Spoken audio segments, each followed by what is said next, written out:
BC Farma cumprimenta antecipadamente a Abrafarma, Associação Brasileira de Redes de Farmácias e Drogarias, pelos seus 30 anos de fundação, a serem completados em 21 de outubro. Esse marco merece ser celebrado desde já, porque a Abrafarma se tornou uma potência do varejo brasileiro. Hoje, com 26 redes associadas, com quase 8 mil estabelecimentos, 888 milhões de atendimentos e 58 bilhões de faturamento no ano passado. E em 20 desses 30 anos, a associação tem sido presidida com mãos de ouro pelo nosso entrevistado de hoje, Sérgio Mena Barreto, brilhante executivo do Varejo Farma, que tem promovido com sua equipe uma verdadeira transformação nas empresas associadas da Abrafarma, sobretudo através da assistência farmacêutica avançada, que é uma revolução silenciosa na saúde do Brasil. Sérgio, obrigado por estar conosco. Celso, um prazer, muito obrigado aí pelas palavras, né? E é um prazer, mais uma vez, como sempre, estar aqui no pessoal da revista da BC Farma, que, óbvio, é uma referência para todos nós do varejo, né? Então, é uma grande honra estar aqui hoje com você. Muito obrigado. Eu pergunto, início, Sérgio, quais são os requisitos mínimos para uma rede de farmácias e drogarias se associar à Abrafarma? E, resumidamente, quais são as vantagens? Prevenção de rupturas, por exemplo? Olha só, a Abrafarma foi criada, né, Celso, em torno de uma ideia em 1991 e, naquela época, existia uma carta de princípios. Essa carta de princípios, basicamente, é um respeito ao mercado, respeito à concorrência, a questão da ética, a questão da respeito à legislação vigente, tem uma série de itens ali naquela carta de princípios. Aquilo acabou-se que se transformou num decálogo realmente para você entrar na Abrafarma. Hoje, a regra é você tem que ter 50 lojas, né? No mínimo 300 milhões de faturamento, né? Porque justamente para não baixar a média que a gente já tem de faturamento, e seguir todos aqueles decálogos. Geralmente, uma empresa ela passa por um processo de background check, né? E uma vez que seja aprovada administrativamente, ela vai para o conselho, que recomenda a entrada do novo associado na Assembleia. Os benefícios são inúmeros, né? A gente tem uma série de fatos, né, que são os nossos eventos que a gente realiza, né, uma série de grupos temáticos que a gente conduz, que justamente para benchmark, para discussão dos temas em andamento na associação. Tem assessoria parlamentar, assessoria de imprensa, uma série de estudos que são realizados, o próprio banco de dados da Abrafarma, as missões internacionais. Então, todos esses elementos eles compõem essa teia de benefícios aí de um novo associado. Eu vi na coletiva que você concedeu sobre os 30 anos da Abrafarma, eu vi um vídeo impressionante sobre os centros de distribuição que vocês têm. É algo espantoso, é algo de primeiro mundo. E isso, certamente, como se tem na pergunta, previne grande parte das rupturas de medicamentos, né? É verdade. Esse talvez foi um dos grandes desafios iniciais da Abrafarma, viu, Celso? A Abrafarma começou em torno da ideia da restrição de zoneamento e de horários. Muitos municípios tinham apresentado leis, aprovado leis, né, proibindo que se abrisse uma farmácia a cada X metros de distância, proibindo que se abrisse farmácias aos domingos, uma série de restrições legais que existiam na época. A Abrafarma foi criada em torno disso. E logo em seguida a Abrafarma se deparou com os problemas estruturais que a gente tem, né, nesse setor. O problema da distribuição, não que a distribuição no Brasil seja ruim, é boa, mas nós temos um país continental, nós temos um problema de não ter ferrovias, de depender praticamente de estradas, né, de asfalto. Então, no final das contas, essas empresas perceberam, caramba, eu tenho um grande problema de ruptura, né? E aí a gente partiu para resolver por conta própria esse problema. Hoje, você tem uma ideia, das nossas 24 empresas, tem 40 centros de distribuição. Somente a RD, que é a maior, tem 12 centros. Um centro de distribuição desse, muitas vezes, maior do que uma indústria farmacêutica inteira, né? Então, qual é a ideia? Ter um sistema de pulmão e tambor. Ou seja, você tem um centro de distribuição, compra aquele negócio em grande volume, leva para o seu próprio centro de distribuição, as lojas que a gente chama de tambor, né, tocam a demanda e o centro reabastece. Então, enquanto uma farmácia, a gente fez um estudo uma vez de ruptura, a Closeup fez para a gente, né? Enquanto uma farmácia chega a ter 50% de ruptura, a ruptura na Abrafarma está em 12% média, mas tem empresa que tem ruptura menor que isso, 7%, 8%.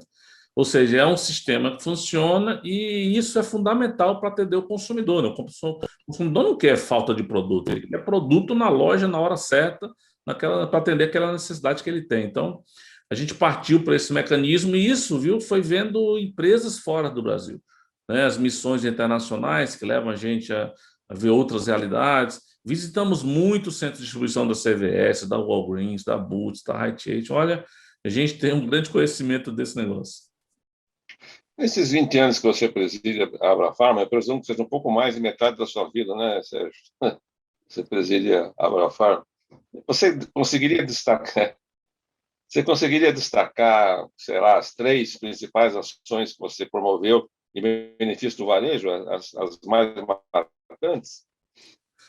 Olha só, estou entrando no meu 21º ano, né? Tenho uma satisfação muito grande. Está quase metade do tempo da minha carreira profissional, tá? Eu tenho 30 e quase 35 anos no varejo, né? Dos quais 21 na Abrafarma. E olha, posso escolher 3 momentos. Genéricos, né? Lembro muito bem como se fosse hoje, implantação dos genéricos. Isso não decolava no Brasil. As indústrias tinham começado a produzir.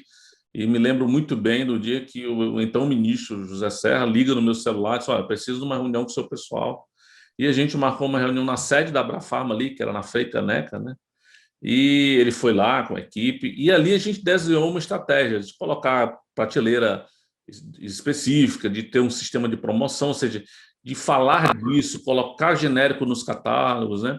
E isso efetivamente ajudou a decolar. Eu me sinto muito honrado de ter participado desse movimento e isso ampliou muito o acesso, né, às pessoas no Brasil, né? Então, isso é uma coisa muito interessante.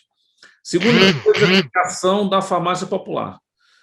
Eu era conselheiro no Conselho Nacional de Saúde em 2006, eu era então o ministro Humberto Costa, e me lembro bem, ele ia em cada uma das reuniões do Conselho Nacional de Saúde fazer uma rodada de apresentação com a gente. Quando chegava no meu momento, ele já dizia: lá vem o Mena Barreto falar da farmácia popular. É verdade. Naquela época tinha sido criada a farmácia popular, tinha 500 unidades no Brasil, públicas, todas públicas, e eu toda vida que encontrava ministro, esse negócio só vai decolar quando tinha que levar para o privado, tem que ser igual na Europa. E daí um dia também, estou lá, o ministro liga para minha secretária, marcou uma reunião, a equipe dele toda veio na sede da Abrafarma, São Paulo, na Alameda Santos, né? Uma sede antiga que a gente tinha, e aí a gente criou a farmácia popular ali, desenhou aquele projeto, né? Tinha ideias de números de vários tipos, mas no final vingou a nossa ideia de ter aquela autorização online do jeitinho que é hoje, né? Eu acho que a gente não fez o trabalho de casa, o governo não fez o trabalho de casa de melhorar algumas coisas, mas também eu fico muito satisfeito de ter participado disso. E a terceira coisa, a Lei 13.021, né? A lei que eu batizei carinhosamente da Lei do Ato Farmacêutico, essa que permite que os farmacêuticos façam o serviço nas farmácias, uma negociação pessoal. Fiquei meses dentro do Congresso, viu, Celso? No início, muitas entidades do setor farma, ABC Farma, muita gente ajudando. No final, à medida que aquele negócio foi ficando difícil de negociar, e eu com todas as outras entidades farmacêuticas do outro lado, conselhos, no final, lembro muito bem, no dia estava eu e o Álvaro, né, o meu presidente do conselho, então, para aprovar a lei e promulgar a lei, né, pelo presidente da Câmara naquela época. Então, é um trabalho também que eu me orgulho muito, porque isso está transformando a farmácia e está transformando a própria profissão farmacêutica. Sem dúvida. Sérgio, nessa coletiva que eu mencionei, sobre os 30 anos, né, você contou uma história curiosíssima, uma cirurgia que você fez, que quando foi tirar os pontos, foi numa farmácia, essas farmácias antigas, isso te causou um trauma que durou alguns anos. Você vai lembrar para nós essa história, mas esse trauma te inspira a criar essa farmácia nova, essa farmácia que hoje a gente chama de a porta do sistema de saúde no Brasil? Eu diria que sim, viu? Essa foi uma história que realmente aconteceu comigo aos 8 anos. Eu tive fiz uma cirurgia grande, tive um incidente anestésico nessa cirurgia, né? Tive a famosa parada cardiorrespiratória, tive a EQM, a experiência de quase morte, né? Mas isso isso não me assustou nada, mas depois disso eu tive que ir numa farmácia para limpar aquela ferida cirúrgica durante vários dias, que ficou com dreno e tudo mais. lembro que naquela época também levava 15 dias para tirar os pontos, né? E eu fui vários dias e eu entrei num local assim terrível, né? Era uma farmácia grande em Fortaleza, né? Sou de Fortaleza. E lembro eu não tive medo de nada do que se passou no hospital, mas tive medo de ficar indo naquele local, que era um local meio lúgubre, mal iluminado, né? Uns balcões antigos, aquela experiência. E quem diria, né, que uns menos de 20 anos depois eu estaria trabalhando no varejo numa nova realidade. Talvez isso, viu? Você falando agora, talvez no meu inconsciente isso seja um dos motivos pelos quais eu tenha gostado de ir para esse setor. Celso, eu adoro farmácia, adoro varejo, sou um rato de farmácia. Onde você me vê, num local no mundo, tiver uma farmácia aberta, você vai ver eu entrando e dando uma olhada, comparando. Eu vou te perguntar sobre isso daqui a pouquinho. É isso aí. Eu acho que isso talvez construiu esse meu gosto por farmácia, né? Paixão. Se eu ver, Sérgio, esse ano é excepcional, né, como foi o ano passado, independentemente da pandemia, vai deixar marcas positivas em nossas farmácias, que, como eu citei há pouco, se transformaram, se consagraram, né, como a porta de entrada do sistema de saúde. Você acha que não fecharam nenhum dia? Você acha que esse ano, no final das coisas, as farmácias vão se consagrar? Eu acho que sim, viu?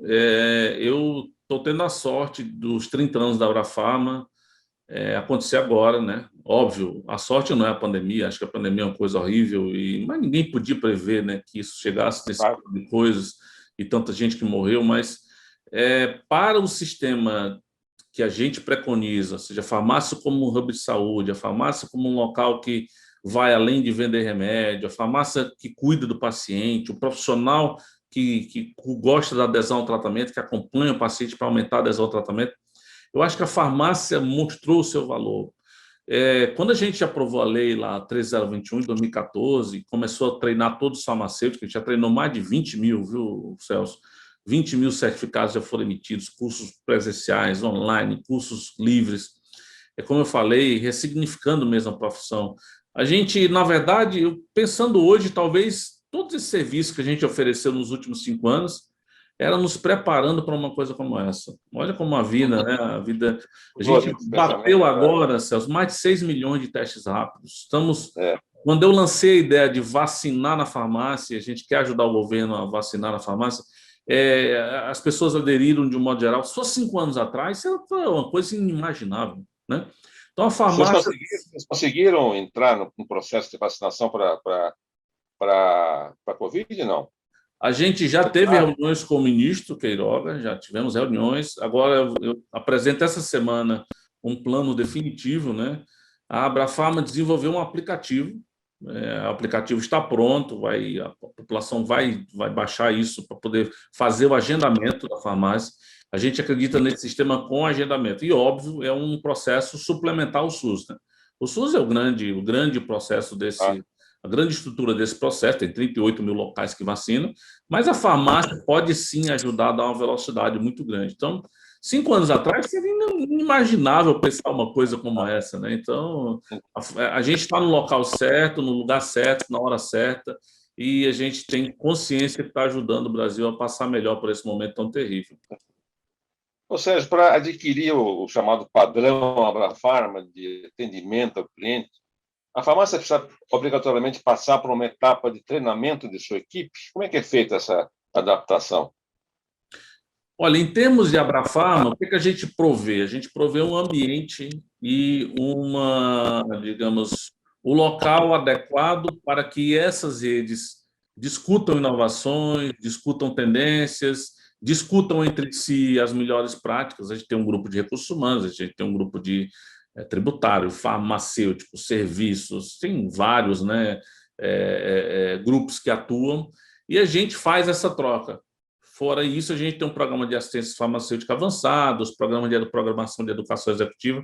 A gente em si não treina funcionário, nem a gente preconiza, digamos assim, como deve ser um treinamento, como deve ser a qualificação de um profissional. Mas esse ambiente todo leva a que exista um padrão, leva a que exista uma comparação entre elas, leva a que cada empresa desenvolva um projeto, né, próprio, que é esse ganha-ganha, né? Então acaba sendo ganha o consumidor, ganha o profissional, ganha a empresa. A gente eleva a barra, viu, Celso? Esse é o grande lance, né? Eleva a barra, mostra coisas, né, que o empresário se encanta, ele diz, olha, eu preciso ter uma empresa como essa e a minha equipe precisa ter um perfil desses, né? Então, quando a gente mostra isso, evidentemente isso desce dentro, entra, muda a cultura das companhias, né? Padrão de Isso faz com competição, que a né? gente tenha uma coisa como essa, um padrão, como você citou, né? Antes, você já mencionou isso, antes da pandemia você vivia viajando, né, para o país inteiro sobretudo, para o exterior também. E eu, claro que tenho certeza que você visitava qualquer farmácia que tivesse no teu caminho, né? De modo geral, com essa experiência toda de entrar em farmácias e ter a primeira impressão, o que você gosta e não gosta de ver numa farmácia que você entra pela primeira vez? Olha, eu gosto quando aquela farmácia, ela, primeiro, ela é uma farmácia aberta, acolhedora, né, em termos de estrutura, visual, iluminação. Ela é uma farmácia humanizada, né? Eu lembro muito bem, uns anos atrás, entrava numa farmácia nos Estados Unidos, ela era preta ou cinza, insípida, né? Prateleiras mal arrumadas, umas plaquinhas feias, né? Hoje você tem essa pegada da humanização, da cor, da imagem, do humano. Então, isso é o que me atrai num estabelecimento como esse, né? A gente teve a última missão que a gente fez, a última grande viagem que eu fiz foi para a China. E encontrei umas grandes redes chinesas, né? Lá tem coisa muito acanhadinha, mas tem coisa de primeiro mundo. E é muito interessante a gente ir para um outro lugar do mundo, a gente se espelha muito no lado ocidental, né? E de uns anos para cá a gente viu as farmácias ocidentais, principalmente Estados Unidos, Canadá, Austrália, Nova Zelândia, uma parte da Europa, fazer essa migração do cinza e esquisito para o colorido, para o branco, para o clean, para a gôndola nova, para o ambiente acolhedor. E a gente vai na China, que é um local que a gente percebe que acha que é totalmente diferente da gente, a gente vê uma imagem também parecida lá. Então, na verdade, isso é uma tendência global. Então, eu gosto de ver um estabelecimento desse tipo, acolhedor, moderno, que você se sente bem. Farmácia não pode ser aquela minha dos 8 anos de idade, né? Não pode ser um local que você se sente mal, que lembra doença, que é escuro, que o balcão é esquisito, que a farmácia é um local que lembra saúde, que lembra vida, né? Que lembra qualidade de vida. Então, todo estabelecimento que passa essa mensagem, para mim, é campeão. Eu me impressionei muito com você mostrou nos vídeos, um vídeo nessa coletiva, nos vídeos de algumas das farmácias, até umas que eu nem conhecia de nome. Se não me engano, uma rede em Manaus, eu não tenho certeza. Uma coisa espetacular, né? Coisa de cinema dentro, todos os setores muito bem diferenciados, muito bem sinalizados, cada uma com uma equipe de atendimento, uma coisa de fato de primeiríssimo mundo. Talvez nem em São Paulo tenha.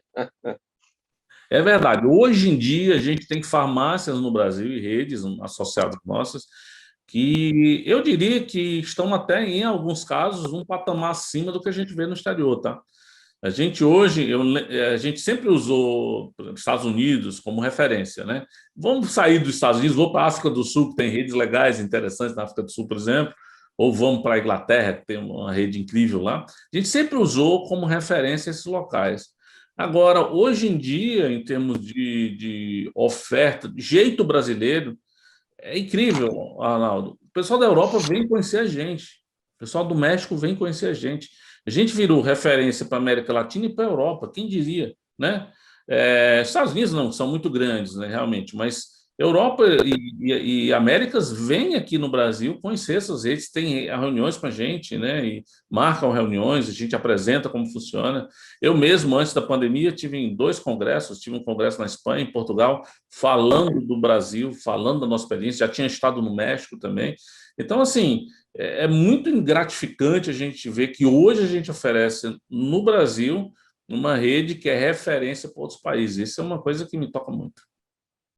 A assistência farmacêutica, você mesmo citou, é a palavra da moda, é o conceito da moda hoje, né? É impossível você hoje achar ainda que a farmácia é um ponto de venda de que você só entrega a caixinha, né?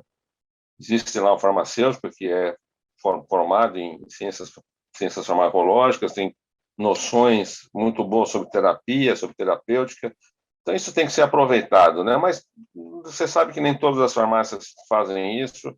E a Abrafarma destaca 8 categorias principais de serviços, né, com adesão ao tratamento, que pode ser feito, né? Adesão ao tratamento, testes rápidos, autocuidados. Você acha que eles são viáveis na prática em todas as farmácias? Não diria que em todas, porque aí depende muito da própria dinâmica da cidade, né, do local. Por exemplo, algumas farmácias que têm um grande fluxo de pessoas, às vezes é complicado o farmacêutico atender, fazer esse tipo de atendimento. Isso é um atendimento mais personalizado que existe. A gente tem 26 mil farmacêuticos na Abrafarma hoje, né? Então, óbvio que desses 26 vai prestar esse serviço de um desses 26 mil, né? São 3 por loja, mais ou menos, né? Um pouco mais de 3. Então, um em cada 3 na loja vai prestar um serviço como esse. É óbvio que isso não é para todo lugar, mas é uma maneira que a gente encontrou de realmente aumentar a recorrência, ou seja, o paciente vai mais vezes e ele se fideliza àquele local, e, ao mesmo tempo, melhorar a saúde como um todo. A adesão ao tratamento, por exemplo, que no Brasil a gente tem um abandono de 54%, devia ser um mantra de toda a farmácia. É muito difícil, por exemplo, a gente entrar numa farmácia canadense de grande porte e não ter um serviço farmacêutico lá. Então, isso é um mantra que a gente tem. A gente, na verdade, no início, a gente mapeou 16 possíveis serviços, tá, Celso? No final, a gente resolveu focar nos 8 principais.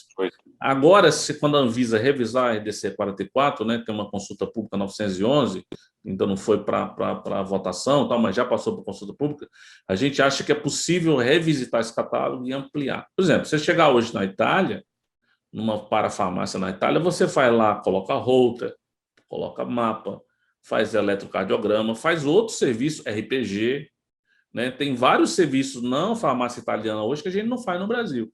Então, acho que ainda tem espaço para avançar e acho que esse papel do farmacêutico ele é fundamental para ajudar algumas doenças, algumas patologias. Vou contar rapidamente o caso de uma farmacêutica nossa, em Minas Gerais, na cidade de Contagem. A Rede Araújo, que é a nossa associada, né? Ela presta vários serviços, já faz vacinas há alguns anos, mesmo antes, quando não era aprovado, já tinha uma decisão judicial que permitia isso.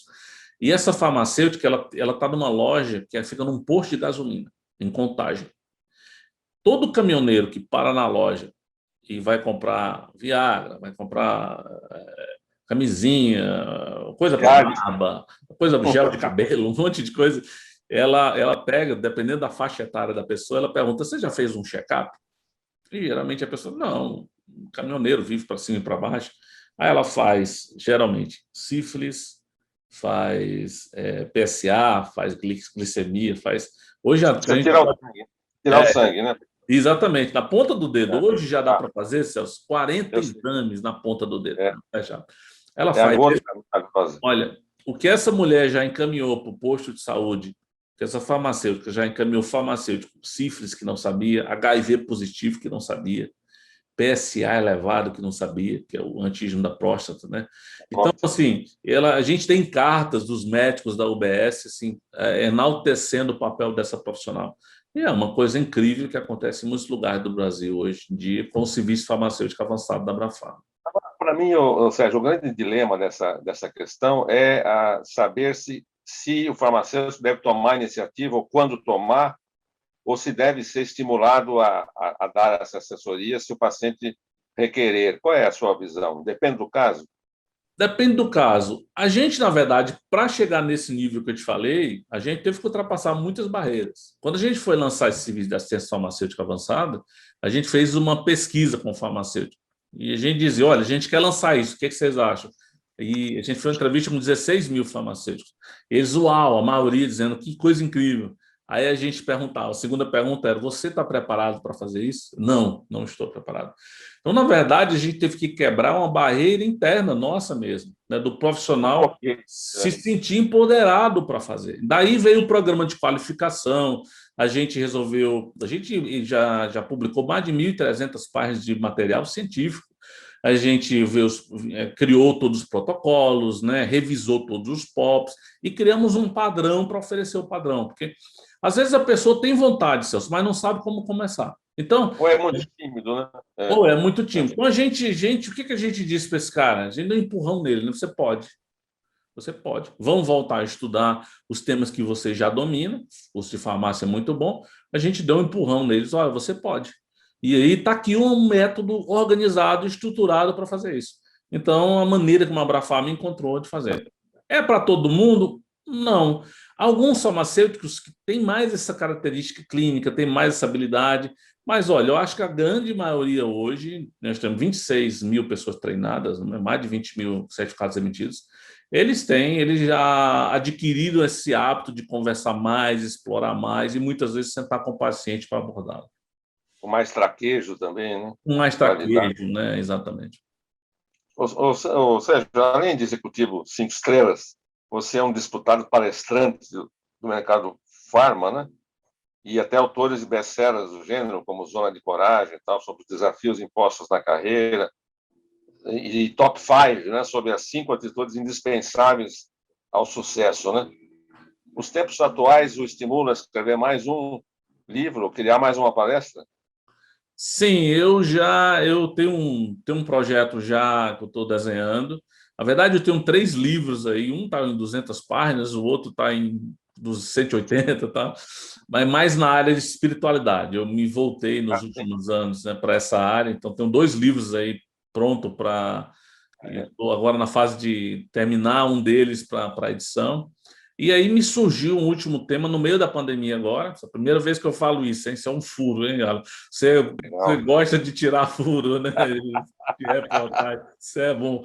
No meio da pandemia, eu percebi que a gente tem. A pandemia nos trouxe esse outro lado, né? Sensorial, esse outro lado voltado do propósito, da família, da conexão com aquelas coisas do dia a dia que a gente não estava. A gente vivia uma vida muito acelerada, né, Celso? Muito mais para fora do que para dentro. Claro. Então, esse tema me veio durante a pandemia e eu rascunhei a estrutura dessa mensagem. Agora eu preciso escrever, mas tem 2 livros, 2 outros aí na área de espiritualidade que eu estou trabalhando neles. Eu citei as suas palestras, você viaja o Brasil inteiro fazendo palestras também, e Verdade. uma delas chama Cenários e Tendências do Varejo. Você fala das farmácias dos tempos atuais.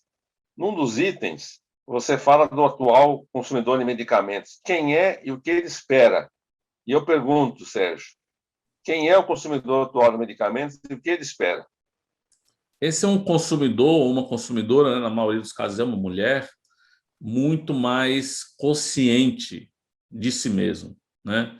Muito mais consciente da sua necessidade de cuidar da saúde, muito mais focada na qualidade de vida, muito mais focada no seu, digamos assim, na sua imunidade, no seu bem-estar.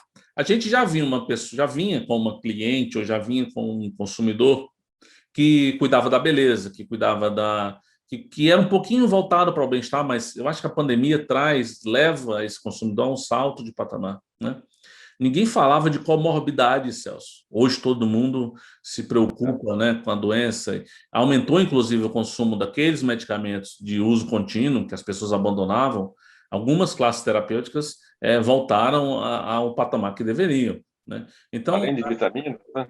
além Vitaminas, de de vitamina, exatamente. suplementos, Na verdade, o diabético abandonava o tratamento depois de 6 meses, o cardiopata abandonava depois de 6 meses. baixava a glicemia, ele parava. Exatamente. Agora voltou isso. Então, esse consumidor é um consumidor que era um consumidor ávido por novidades, mas que pesquisa, que estuda, que, né, vai na internet, ouve a opinião dos outros.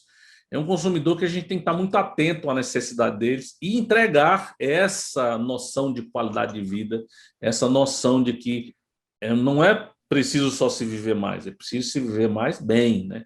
E a farmácia é o local que pode ajudar esse consumidor a fazer isso. Para terminar, Sérgio, e talvez para amenizar a expectativa dos empresários de farmácia que nos ouvem e querem mudar para continuar existindo e sobrevivendo, farmácias independentes ainda têm futuro? Claro que tem. Eu diria que, assim, para cada local tem uma farmácia que interessa e que atende.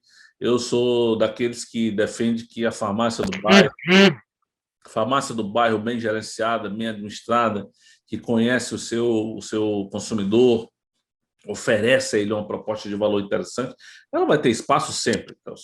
Os Estados Unidos, as grandes redes ocupam lá 80% do mercado. Se eu for contar as farmácias independentes, existem 50 mil boas farmácias independentes nos Estados Unidos, né, que atendem a comunidade, que atendem o bairro, que conhecem bem o paciente. Então, lugar para a empresa bem administrada, que preste bom serviço, tem muito. Então, a farmácia independente, a farmácia de médio porte, as nossas redes, tem espaço para todo mundo, né? Fez um trabalho bem feito, eu acredito nisso, e acredito que, óbvio, não tem espaço para o improviso, né? Não tem espaço para quem tem uma ruptura altíssima, não tem espaço para quem não conhece os produtos, para quem não tem aquela farmácia que a gente conversou, acolhedora, né, humanizada. Essa aí vai desaparecer, né? Agora, a farmácia bem administrada, bem gerida, pô, sempre tem espaço em muitas cidades, em muitos locais, nas grandes cidades, pequenas, médias cidades. Além desse isolamento social, provocou o fenômeno da pessoa ficar mais no seu bairro, em casa, e isso deve ter atraído para as farmácias regionais, locais, um público que não tinha, né? Que ia comprar perto do trabalho. Agora fica em casa, compra perto de casa. Vocês sentiram também esse movimento? Sentimos. Um pouco do ano passado, em 2020, a gente teve 2 ou 3 meses muito complicados, porque como as nossas lojas estão localizadas em muitos corredores de tráfego, shopping centers, perto de centros empresariais, centros de empresas, né? E quando esses centros fecharam, a gente sofreu bastante. Então, a gente viu um movimento em migrar mais para a periferia. Isso já voltou, na verdade, apesar de a gente ter ainda está em pandemia, algumas cidades com fechamento, outras com lockdown, isso voltou esse movimento normal. Para você ter uma ideia, agora em abril a gente cresceu 35% comparado com abril do ano passado, né? E está crescendo quase 16% esse ano. Mas assim, a gente percebe que o consumidor ele está mais preocupado em não se movimentar muito. Tem o fenômeno do home office, então a gente tem que ficar de olho também nisso, né? E atender a essa localização. Mas uma coisa que ajuda muito é a questão do digital, né? O digital aqui na Abrafarma, cresceu 1000%, né? Então, assim, ou seja, o atendimento por outros canais. Vai permanecer, né? Isso vai permanecer, né? O cliente que experimenta uma coisa nova que é boa, ele não volta atrás.